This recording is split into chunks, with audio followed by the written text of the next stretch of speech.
Hello and welcome back to my FPL channel. I am FPL D and today you are here for Game Week 38, the final differentials for the season to boost your rank. And look, you might be in a position a bit like me, wondering whether you can hunt down that last 20, maybe 25, maybe 30 points. Well, you're not going to do it with the template picks. You're going to do it with aggressive differentials, and I have you covered. I'm on free hit this week myself, so I'm actively looking at these players, and I may well end up with a team full of players featured in this video. But without further ado, smash a like on the video, subscribe if you haven't already done so as well, because there's going to be content over the summer, there's going to be a review of the season, and I'm going to be putting out videos in preparation for next season, so make sure you're subscribed for that. And without further ado, let's go for the final differentials of the season.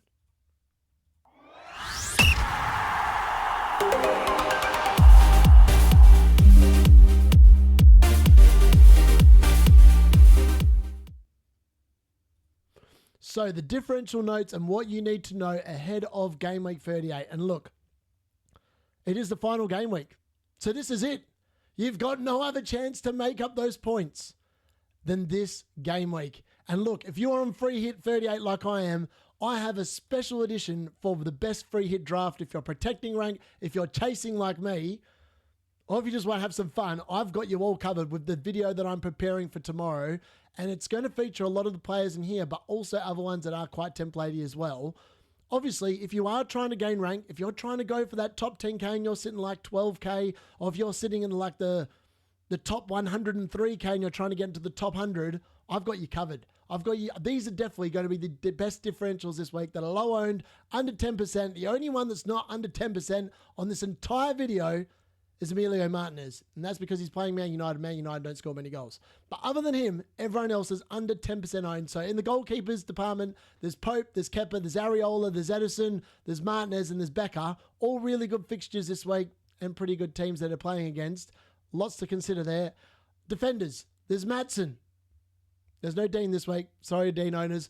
Cash, Wan-Bissaka, Ruben Diaz, Konza, Bradley, Shah, Kivior, White, Livramento, Hoydson, all really good options this week, all ridiculously low owned, some of them really, really low owned. In the midfield, there's Semenyo, Souček, Matoma, scored last night, and he features in this video. In that little segment there, I don't go into big detail, but he could be an option. He did come off the bench, FYI. Marino, back from suspension this week, game week 38, 1 week punt. Martinelli, Gibbs White, Trossard, lots of Arsenal players here, wonder why that is. Tavernier, Barnes, Kudos, Marco Asensio, Damsgaard, Johnson, Sade, Gordon. There's so many different options this week, especially if you're on a free hit. It is all about the 1 week punt, and I'm loving this game week. I've done so much fun putting this video together today. It's fantastic. Forward line, Evanlinson, Solanke, Havertz, Welbeck, and Gakpo. Look, last week, my best differential that came in was Kukurea. He featured in last week's video, and my God, did he deliver. Hopefully, I've got a few in here that are going to do exactly the same thing this particular game week. So, the fixture difficulty rating, there it is. The teams to target, Arsenal, with that Southampton away fixture. Team leaks are going to be very important. Making early moves, not ideal. If you're on free hit like me, you can just sit there and put together a draft and then just change it last minute if, obviously, there are team leaks. Bournemouth, Leicester at home. What better fixture to finish the season? Like, it doesn't get any better than that, surely. Ipswich and West Ham, green fixture for both. Realistically, FYI, Jared Bowen, if you're after a really sneaky shout for a captaincy this week, he scored and assisted in the reverse fixture at home in the London Stadium. So for that reason, maybe he's worth actually putting the captaincy on this week. Just putting out there, this video is not about that, but he could be a very good differential captain. Not many people probably go on there. Could be good. Obviously, the teams fighting for the UEFA Champions League, Man City, Nottingham Forest, Chelsea, Aston Villa, Newcastle United. This is obviously being recorded before the Tuesday night games, so I don't know whether Manchester City are going to be in the Champions League after tonight's game or not. Ditto Bournemouth fighting for 8th. I don't know how that result goes because obviously we're recording before, but these 4 teams at the moment are still in with a shout. Brighton obviously won, which boosts their chances of finishing 8th. Again, that 8th spot may end up being a Conference League spot depending on whether Chelsea make the Champions League places, and if they don't, whether they win the Conference League, their spot will then become their spot for Europe will there go to the 8th placed team. So those 4 teams at the moment, still plenty to fight for. heading into the final game week. So for that reason, they are also teams that you should be looking to target. So for the people that are on the system manager chip this week, the table bonus has 8 managers, and I'm pretty confident all these guys are going to end up with table bonus come the end of the week. The most realistic one, and the one I would probably punt with if I was on the assistant manager chip this week, and I would waste a -4 in order to do it. We saw what happened overnight. Herzl with 19 points, beating Liverpool, 3 goals, 16 for the win. Table bonus is king. I've been saying it all season long. A table bonus manager generally top scores in the assistant managers every single week. It's just a matter of being able to predict the right one. Now, I've got Pereira at number 1. Brentford at home. Could be Cunha's. Well, it's probably, realistically, it is going to be Cunha's last game. It's also going to be Mbuemo's potentially last game for Brentford as well. This is an interesting game. I just think, even though Brentford are fighting for 8th, I think that they're a really good shout in this game. The Wolves team. So for that reason, I've got him at number 1. Now, Postecoglou comes in at number 2, and you're probably like, are you barking mad, D-Unit? Maybe I am, but I think whoever, and I've got Amran and Postecoglou 2 and 3. Whoever loses that game on Wednesday night, and we don't know that yet at the moment, they will want to win on Sunday in order to placate the fans, to end the season on some sort of respectable token. And I think that Spurs lose the final. Being a United fan, it is slightly biased. I will grant you that. But I just think that they're going to lose. So for that reason, Postecoglou, I think, comes in at number 2. Amran, I think, will ride the high. And I think he'll field a very strong side on Sunday as well, because he has shown a tendency to do that in the league. I think Aston Villa are in for a quite tight game on Sunday. So I've got him at number 3. I could definitely see a Man United draw here. I don't think Villa finish in the Champions League places. That's my gut feel. Silva versus Man City comes in at number 4. Realistically, I can't see them getting a result, but it depends on how Manchester City go tonight. If Man City don't do well tonight, he might be elevated up the standings prior to the deadline. David Moyes then comes in at number 5. Now, Everton have been amazing, but I think Newcastle just get the job done. At St. James's Park, I really can't see Everton getting anything from that game. I can't even see them scoring a goal. So for that reason, he comes in at number 5. Glasner versus Liverpool comes in at number 6. Now, maybe he should be much higher based on what Liverpool are doing, but I dare say they're going to put on a show, and Crystal Palace are definitely going to be on the beach, having won the FA Cup and being in Europe next season. So for that reason, he comes in at number 6. Ruud van Nistelrooy versus Bournemouth comes in at number 7. Who beats Rusk, who are playing Arsenal on number 8. Now, those two teams may just have nothing to lose, and the teams they're playing, I mean, Arsenal have got second place pretty much sewn up. Potentially will definitely be sewn up after tonight, depending on what happens in that City game, but I can't see either of them getting a result. I haven't been able to see them getting a result most of the season. I can't see it starting now. So for that reason, they're 7th and 8th respectively. So the goalkeeper differentials, and this is the last 4 goalkeepers you'll see this season. And look, Martinez is definitely the pick at 13.1%. Manchester United away. Man United don't score many goals. But maybe they do. Maybe there are safer goalkeepers this week, and realistically there probably are. He's obviously got 6 bonus points to this season, 1.28 expected goals conceded, and Aston Villa have just been getting it done. There's now 4 clean sheets now, and I think the last 7 games, which is really good for goalkeepers. We know historically this season they've been hard to come by. He's now up to 8 clean sheets of the season, 5 mil, really good shout. He may well make my free hit team as well because of the fact that, you know, I want to do something creative with some of the other teams. Then it's Pope. I think Pope, 5.9% ownership, 2 bonus points, expected goals conceded 1.26 per 90, 8 clean sheets as well. Again, he also cost you 5 mil. So he's gone up from 4.9, he's back up to 5. Really good there. Areola, 7% owned. Do you trust him against Ipswich? I think Ipswich probably score, which is why he's not really that high, but he is a good differential. And the fixture on paper is really nice. 4.3 million, 4 clean sheets is disappointing. 1.5 expected goals conceded per 90 is not ideal. And he's only got 1 bonus point for the season. Kepa is probably a really good shout, but I just think if you're on free hit like me, there's so many better keepers to be picking from because you don't want to really be wasting the keeper slot on Kepa unless you go for some weird kind of a draft. So he's got 7 bonus points, which is the most out of all of them. 7 clean sheets for Bournemouth, 1.27 expected goals conceded per 90, and he's not too badly priced. 4.6 million. He's not going to set too much of your budget out of whack this week. So onto the defender differentials, and there are heaps this week. I've come up with 8 of them because I think the free hit's going to be quite popular this week and wildcard just for final day fun. So for this reason, I've just picked up a bunch of blokes that are low owned that have pretty good fixtures and paper and realistically could get you some points attacking returns as well. So we're going to start with Hoytson. Amazing fixture at home with Leicester. It's going to be his send-off game. Obviously, I would expect him to start. He's off to Real Madrid. He said he wants to play the last 2 games, and I believe he'll start both of them. He'll probably get a standing ovation. He might come off early in this game as well, which might be really good for the clean sheet odds.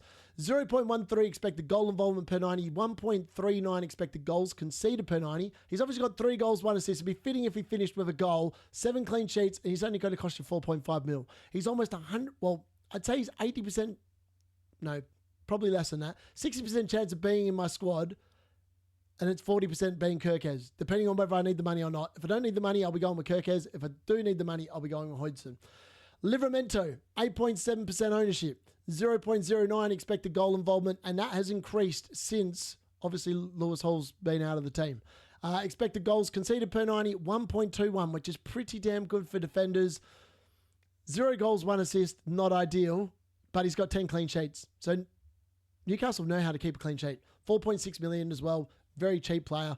Then we have Shah. Now, not many people have Shah, and I didn't realize he'd had this many attacking returns until I did this video. 4.3% ownership, so he's lower owned than Livramento, lower owned than Dan Burn, etc., etc.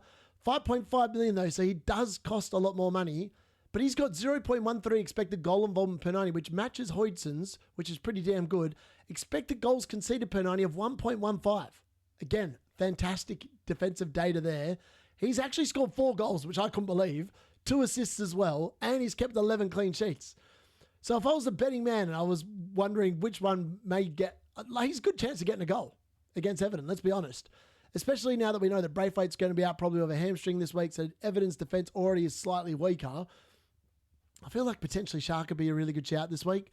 Then we got Wan-Bissaka, 5.4% ownership, 0.11 expected goal involvement per 90, 1.65 expected goals conceded per 90, which is definitely the worst. I don't expect him to keep a clean sheet, but again, 2 goals and 5 assists this season for Wan-Bissaka. Like, his attacking potential, I don't know what's happened since he left Man United, but he's become an ultimate attacking weapon. 6 clean sheets as well, and he's dirt cheap, 4.4 million. I mean, it's just brilliant, isn't it? So on to the second part of the Game Week 38 Defender differentials, and this is where we get to the Arsenal players. All right, so Ben White, 2.3% ownership, 0.09 expected goal volume per 90, 1.3 expected goals conceded per 90, which is actually, they concede more goals than White's in the lineup, which is probably why Timber was beating him out of the lineup for such a long period of time. 0 goals, 1 assist, 5 clean sheets, 6.1 million. He's an expensive defender, but I liked what I saw against Newcastle from him. He was attacking. He went close with a shot as well. Could be a really good differential, particularly if Saliba is out. Could be a really good shout. Maatsen, 1.6% ownership. He features this week because his attacking data is unbelievable. 0.29 expected goal involvement per 90. He's so much more attacking than Dean. I didn't actually realize this until I actually did some stat digging. I was like, I'm surprised I don't start him every week. It has been a bit 50-50 in terms of who starts, but I think that Maatsen did more than enough, and I think that potentially he gets a start at Old Trafford as well. 1.26 expected goals conceded per 90, not too bad. He's obviously scored the 1 goal, 2 assists, 3 clean sheets, and he only costs 4.5 mil. So again, a very nice cheap defender there. Connor Bradley, got an assist last night. He probably should have scored as well. 1% ownership. Like, if you're after a Liverpool defender this week, I think 100% he's going to be starting. I think Trent's no chance of starting this game, even though it's the last game at Anfield, even though it's his last game for Liverpool. I just can't see him starting just after the reception he got the last game at Anfield. Just wouldn't make much sense to me. His expected goal involvement per 90 is also very high, 0.27. Expected goals conceded per 90, 1.46, which is not ideal. 0 goals, 2 assists of the season, 3 clean sheets, 4.7 mil. One of the cheapest way into the Liverpool defence, pretty much. So again, I quite like that as a shout for Game Week 38. And then Kivior, 2.2% ownership, 4.8 mil. So much cheaper than Ben White. 0.03 expected goal involvement per 90. Only 1 goal, 0 assist. Again, only 3 clean sheets because he hasn't been playing that much. But with Gabriel out, he's 100%. Well, you'll think he's 100% to start this game. 1.21 expected goals conceded per 90. So the Arsenal defence, even though these guys haven't been playing that much, still pretty elite with them on the field. So for that reason, they're your 8 defenders. I think there's some really good shouts in there for some big scores this week. So on to the midfielders for this game week. And these are the first four that we're going to talk about. So Harvey Barnes, 4.5% ownership, 5.9 mil. He's actually gone down in price, I can't believe. But it's a really good fixture on paper, that Everton fixture at home. 0.35 expected goals per 90, 0.24 expected assists per 90. He's scored 9 goals and 5 assists, which is pretty damn good for some bloke that's under 6 mil. Dirt cheap. It's just trying to squeeze one of these blokes into my free hit draft, really. And when you compare like the premium assets, you're like, should I just go with premium or should I just go with the bargain basement who's just getting the job done? Semenyo then comes in next. He's probably my favourite Bournemouth player to pick, even above Clive this week, just with the way that the form's been. 7.1% ownership. So again, stupidly low owned. 0.27 expected goals per 90, 0.13 expected assists per 90. 9 goals, 7 assists. 5.7 mil. So cheap. I mean, the only thing I would say is that Clive's obviously on penalties, which makes him, I think he'll be the most popular transfer in terms of the Bournemouth attack because of the fact that he is on penalties. But Semenyo just has so many shots. I just really love him here. Trossard then comes in, 0.24 expected goals per 90, 0.15 expected assists per 90, 6.7 million. So he's an awkward price point, 8 goals, 7 assists. Look, Martinelli's unfortunate not to feature in this video, as is Declan Rice. And Declan Rice, if you want a really good shout, it's actually been low-key really good. So I didn't have time to literally do all the midfielders this week, but they are unlucky to miss out. They are both very good differentials, very low-owned as well. Could be really good shouts in game week 38, especially against that Southampton team. Sade also features again for the third week running, 3.5% ownership, 0.34 expected goals per 90, 0.07 expected assists per 90, 11 goals and 4 assists. It really should be 5 assists if it wasn't for the fact that Brian and Mbeumo missed that penalty. Again, 5.3 million, so cheap.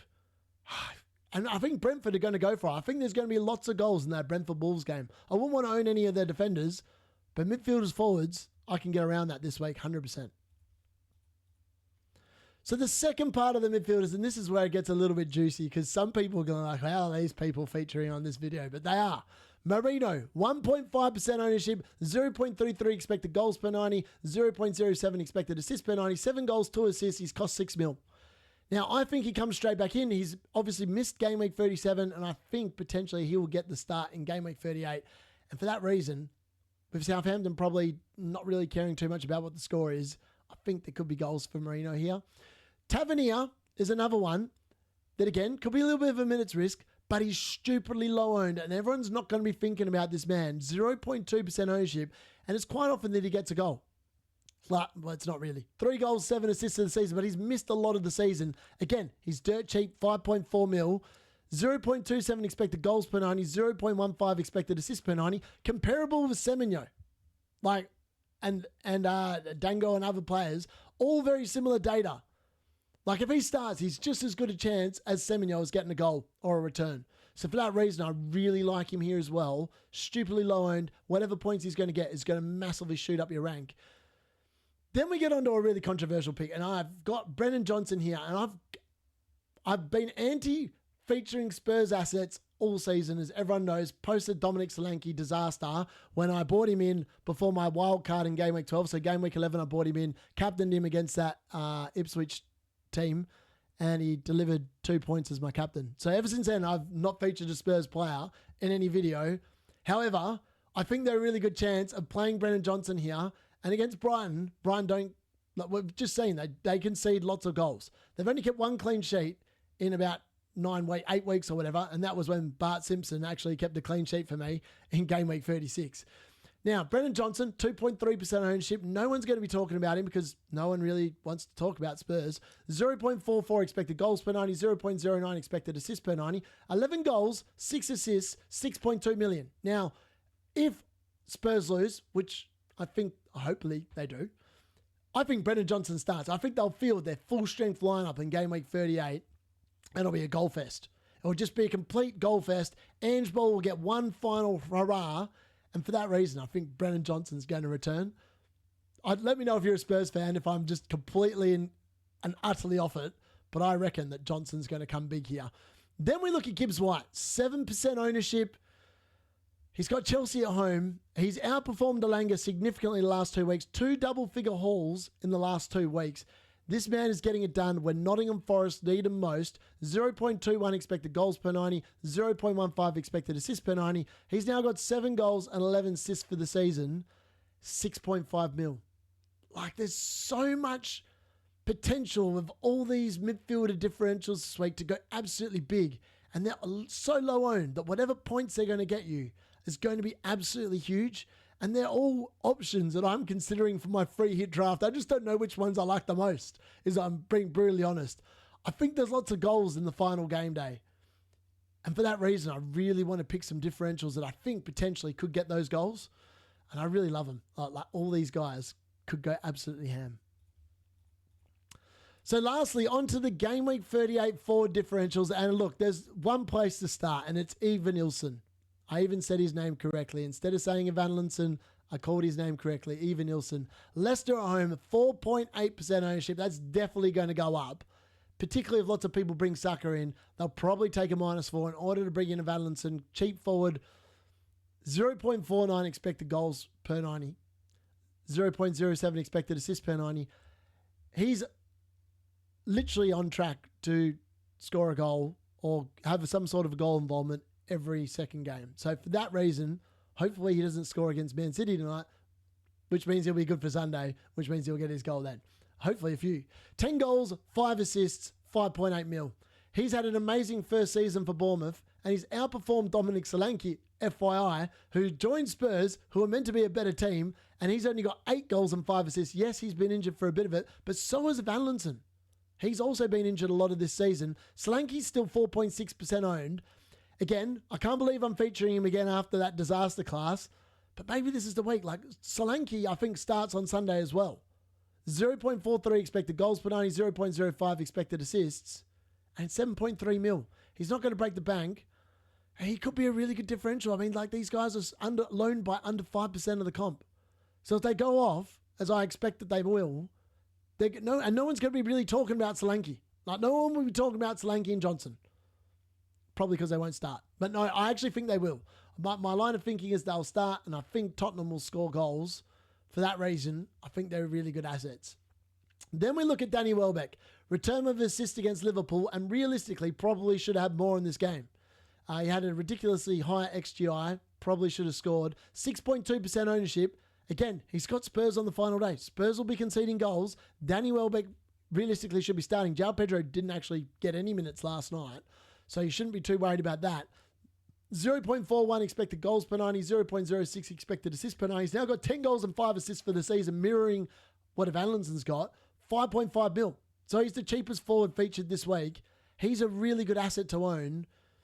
And I just think that against Spurs, they're just right for the picking, right? Like, they're literally right for the picking. There's going to be goals. I think a lot of these fixtures this week are just going to be goals. Trying to pick a clean sheet this week is actually super hard. I think Newcastle's probably the best bet at a clean sheet. I know that they'll say that Bournemouth and Arsenal obviously are pretty high clean sheet odds as well. But realistically, are they? I mean, Leicester and Southampton, they just want to have some fun on the final day, really. I could see them scoring a goal. Then we've got Cody Gakpo. 5% ownership. He's played another 60 minutes overnight. Was probably unlucky not to return. 0.35 expected goals per 90, 0.17 expected assists per 90, 10 goals, 4 assists, 7.2 mil. I just think on that final day at Anfield, there's going to be goals galore. So I think on my free hit draft, Salah really should have returned yesterday with at least a goal, maybe even more. He's definitely going to be in, and I really want another forward player from Liverpool. Maybe it's Cody Gakpo, maybe it's a Jota. I think realistically, the ones that are going to be starting are Gakpo, Diaz, and Salah, particularly on that final day at Anfield. So I think I want 2 of those 3. So for that reason, Gakpo has to be in the conversation for Game Week 38. So that brings us to the end of the differentials for Game Week 38. This has been my favourite video to produce every single week for you all. Hopefully you've found it useful once again. I've come up with some really left field picks, I hope, that are hopefully going to get me and hopefully you some rank. Obviously, I'm in that tricky position where my top 10K is pretty much safe. I'm about 25 points inside the top 10K. And I'm about the same amount, maybe closer to 30 at the moment prior to Haaland playing tonight. And obviously if Bruno doesn't play and Milinkovic's 8 points come on, I'll be much closer to the 1K and even further inside the top 10.